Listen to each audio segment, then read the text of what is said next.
Hello बच्चों, let's read the question. If the string of a conical pendulum makes an angle theta with horizontal, then square of its time period is proportional to option 1 sin theta, option 2 cos theta, option 3 tan theta, and option 4 cot theta. Now the key concept for this question is time period of pendulum.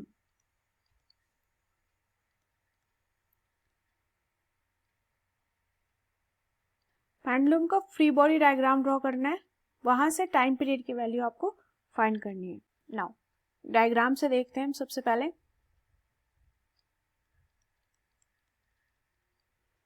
ये कोई static position है, यहां से एक string है, ये pendulum है जिसका मास स्मॉल एम ले लेते हैं. तो ये स्ट्रिंग टेंशन लगाएगा अवे फ्रॉम द बॉडी, इसका स्मॉल एम हमने मास लिया है, that is the Bob of pendulum. Question में गिवन है कि थीटा एंगल बना रहा है ये हॉरिजॉन्टल के साथ, तो ये एंगल भी थीटा हो जाएगा, दोनों एंगल थीटा हो गया. अब यहाँ से टी का कंपोनेंट हम ब्रेक कर सकते हैं, टी का वेक्टर रिजोल्यूशन हम करेंगे, दो कंपोनेंट ब्रेक हो जाएगा. टेंशन हमारा दो कंपोनेंट में ब्रेक होगा, एक बेस वाला component that is T cos theta, और जस्ट इसके परपेंडिकुलर एक component that is T sine theta. Now downward में ये mg वेट लग रहा है डाउनवर्ड में, एंड टी कॉस थीटा जिधर लग रहा है, ये पेंडुलम तो ऐसे कर्व पाथ में मोशन करेगा. ये बॉब जो है नीचे की साइड आएगा, दैट इज पेंडुलम, ये डाउनवर्ड डायरेक्शन में. तो एक्सेलरेशन इसका कुछ रेडियल एक्सेलरेशन की वैल्यू होगी towards the centre,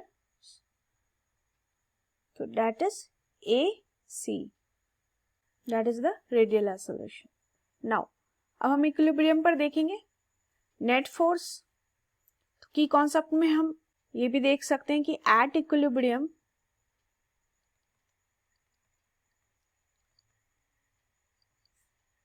F net 0 होगा, net force on the system 0 होता है अगर कोई एक्सटर्नल फोर्स काम नहीं कर रहा है.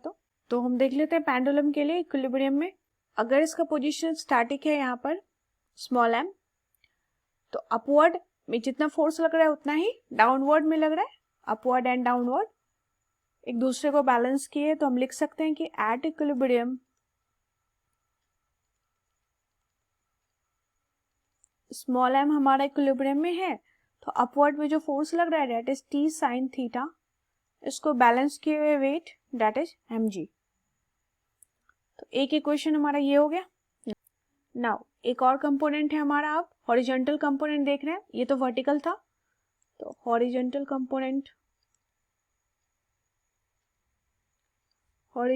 Component of force.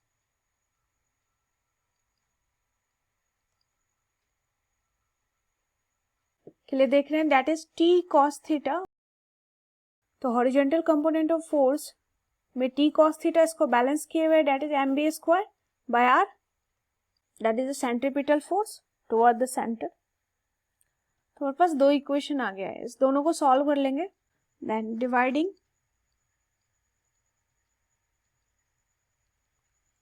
Dividing equation 1 and 2. Now equation 1 में है left side that is T sine theta equal to mg. Equation 2 में है T cos theta that equal to mv square by r, तो mv square by r, m से m cancel, t से t cancel, sine theta upon cos theta को tan theta लिख सकते हैं, tan theta equal to r ऊपर चला जाएगा तो r into g upon v square. तो यहां से v स्क्वायर की वैल्यू आ गई that is r ji upon tan theta. Now velocity की वैल्यू आ गई है. अब हम यहां से टाइम पीरियड निकाल सकते हैं. Time period equal to circular type का मोशन है ये, तो डिस्टेंस अपॉन वेलोसिटी, तो डिस्टेंस हो जाएगा 2 पाई r अपॉन वेलोसिटी. तो टाइम पीरियड का स्क्वायर कर देते हैं, क्योंकि पूछा है कि स्क्वायर ऑफ टाइम पीरियड किसके प्रोपोर्शनल होगा। तो अगर दोनों साइड स्क्वायर कर दें तो ये हो जाएगा 2πr का whole square upon v square. तो 2πr का स्क्वायर, तो ये लिख सकते हैं 4π square r square upon v square की वैल्यू अभी हमने ऊपर फाइंड आउट किए R ji upon tan theta, that is tan theta ऊपर चला जाएगा।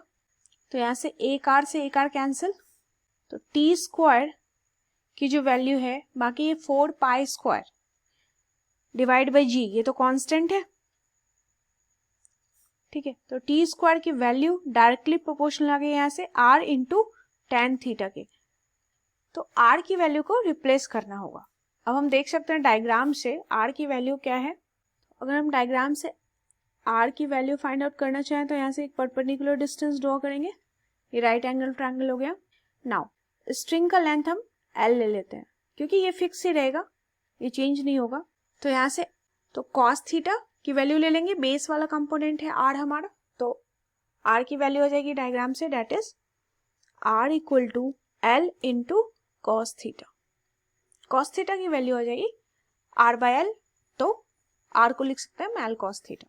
तो यहाँ से t square is directly proportional to r हो जाएगा l cos थीटा इंटू टेन थीटा को हम लिख सकते हैं that is sine theta upon cos theta.